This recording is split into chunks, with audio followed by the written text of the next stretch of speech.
going to be honest. In many ways, I've been dreading today. Hello one and all, welcome to Seen Through Glass and welcome to Aston Martin Bristol and the new Aston Martin Vantage. Lots of you may remember that earlier this year I came down to Aston Martin Bristol to spec one of these cars as a potential replacement for my outgoing 718 Cayman S. However, my spec came to £150,000, and considering that my Cayman was half that price when I bought it, it just seemed like an unrealistic stretch. So I didn't go ahead, I didn't place an order for this car, and since then, the car was officially launched, all the press reviews came out, various other YouTubers have driven it, I've seen the car in the flesh a number of times, and all I've thought is I've made a mistake and I need this car in my life.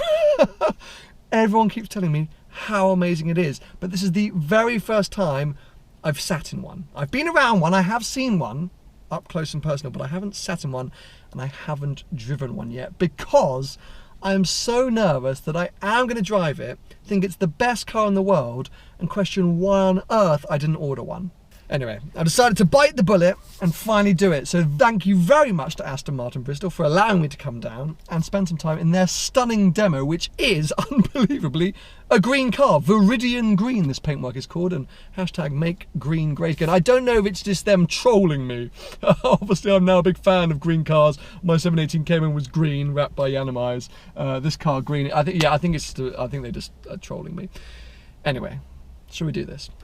First things first, let's start it up and see or hear how this new Vantage sounds.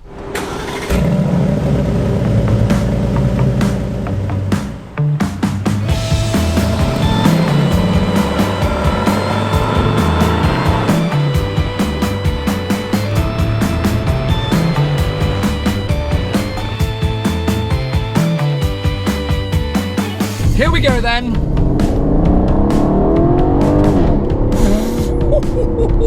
That exhaust note is naughty! This thing is quick, this thing, oh my good lord.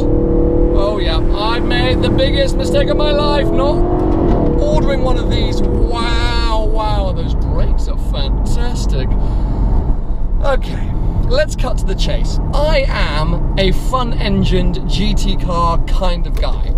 Any long-term viewers will know that really my sort of favourite car that I've ever owned is my Jaguar F-Type. Don't get me wrong, I love my Ferrari 360, I've loved my Alfa Romeo 4C, my Biposto, the Cayman, but the car, if you could say you could only have one car that you ever owned for the rest of your life, it would be the F-Type, and that is because I just love the characteristics of a front-engine GT car. I don't know why, I just feel like they suit me. Fundamentally, the car's quite comfortable. It's usually rear-wheel drive bias, so it's slippy and slidey in a controllable kind of way, and it's just got sort of presence on the road. Mid-engine supercars are amazing, but they're such an event that they're always an event. That doesn't make a lot of sense. I just feel like there's something about GT cars that they tick every box. They can do so many different things. And I've also always loved the Aston Martin brand. When I was, how old was I? I've talked about this before in a video. When I was like 20, 21, I very nearly bought one of the previous generation Vantages. It's just been a car that I've always lusted after. So when this new one got announced, I was very excited. I'll be honest, when the first images came out, I wasn't that keen. It was such a drastic departure from the previous generation that I was like, oh, what is that? But over time, as is the way with so many new cars, the look started to grow on me. And as I spent more time in the latest generation Aston Martins, I was like, this could be a car for me. Anyway, hold on a second, we've got an overtaking test here. Hold your horses, people! Oh my lord! That right there is the torque. This car doesn't have a huge amount of horsepower. We're at 503, I think, horsepower out of the 4-litre V8 from Merc. But the torque is nearly 700 Newton meters of torque. I mean, we're talking close to Ferrari 812 superfast numbers. This thing pulls and pulls and pulls, and I think it was designed to be sort of more drivable on the road, because fundamentally in everyday driving, how often do we red line our cars. It's only when you find a really clear road that you can wind it out. Guys, this thing is quick. From all the reviews, that was the one thing I wasn't really expecting, is a lot of speed. Also, it sounds good. I do wonder how authentic that sound is. I'm not sure I really care, but look, okay, let's slow right down. Second gear, first gear, watch this.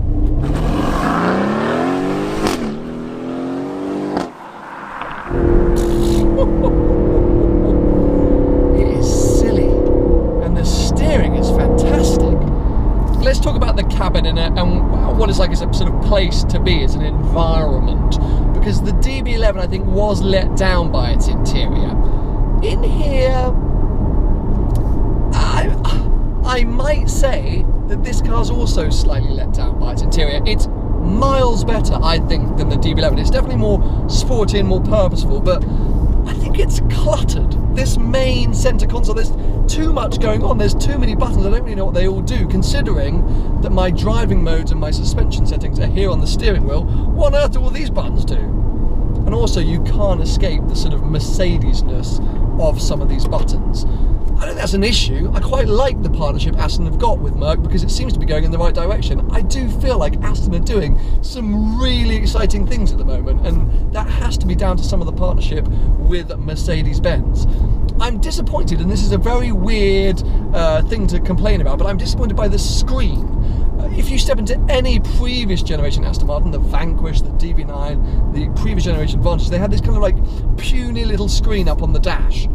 It's back. I mean, it's a little bit bigger, but it's still there. And of course, the actual internals are nicer, but not sort of blown away. Also, they've updated the dashboard to be a bit sort of Batman-esque, a bit more sort of angular and pointed towards you, but if anything, it's a bit small. I'm sort of squinting to see what's going on down there, and the steering wheel's so big and chunky, it's kind of in the way. I'm complaining a lot, but you know, this is first impressions, and I'm trying to find excuses as to why I shouldn't somehow buy this car. The paddles are nice. The paddles and the steering wheel is nice. I like that it's chunky. It is big, but I kind of like that. And the paddles, metallic. Don't know if you can hear that.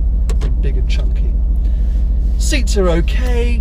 Weirdly, the windscreen's quite narrow, and I do remember that from previous gen Vantage as well. You sort of look through a bit of a letterbox, but it's a really nice driving and seating position.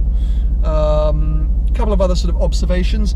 The seating controls are down here on the centre rest. It's a bit like, well, it's not as bad as McLaren, but it's, I don't know, I don't like this. Put the seating controls over here, because I feel like my legs are going to keep banging them, and it's just not, your brain doesn't work in that way, I don't think. Also, the window controls are like really far down on the door panel. Another strange complaint, but look at this. Whoa, bit of a slip on, and that's the national speed limit. I think, I mean, let's go into track mode. I haven't done that yet. You're going to get a lot of, burbles. You're going to get a lot of burbles.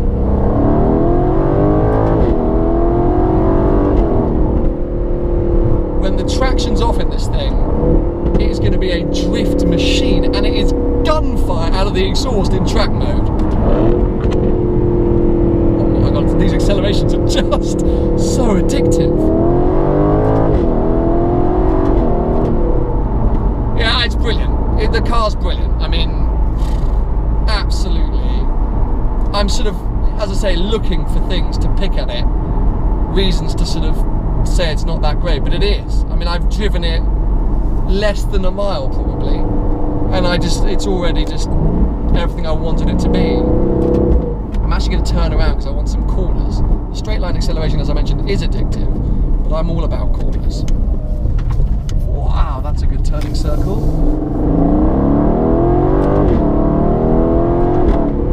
Oh, I am loving life, people. Can I get some attention?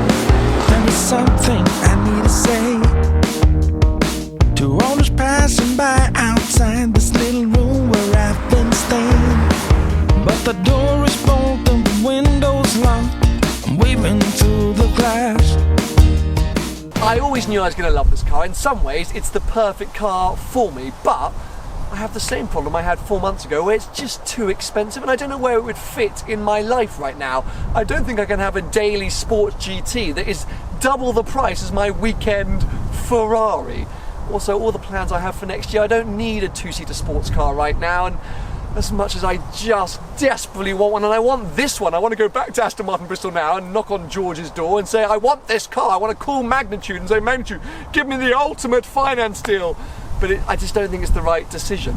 Also, because this is the first Vantage or the first generation of the new Vantage, we've got to imagine there's going to be a Vantage S, a Vantage AMR, slightly sort of more raw versions of this thing coming, which could be better.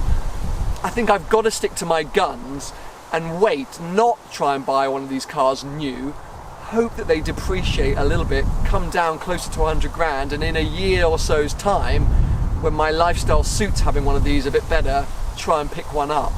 It pains me though. It's as good as I wanted it to be, and I think it's as good as all the sort of journalistic reviews have been.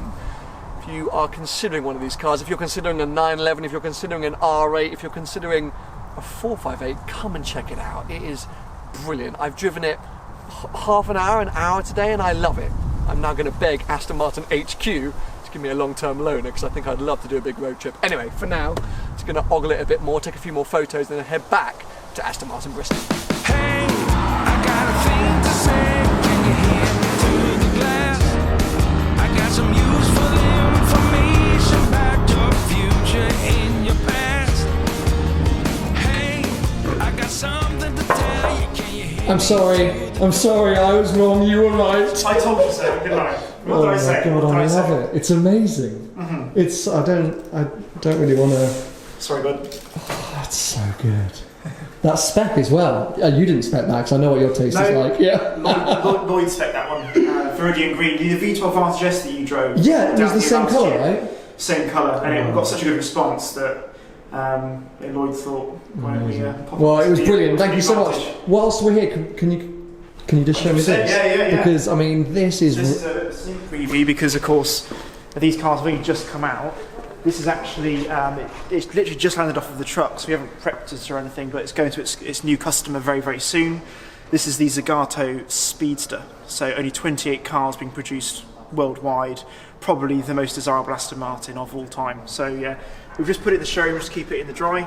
I mean, it is crazy. No roof ever, right? Not a single roof at all. There is like a little shower cap that you can sort of put onto it in an emergency. If you are parked on the lawn in Monterey Car Week, then and it does start to rain, though that's not likely in California, you can put a shower cap on it.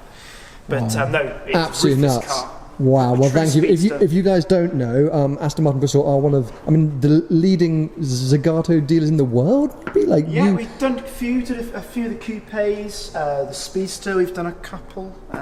This thing shooting brake has looks been nuts. the real the success. shooting brake, of course. The Zagato shooting brake is the final jewel in the crown for the Zagato family in Vanquish terms.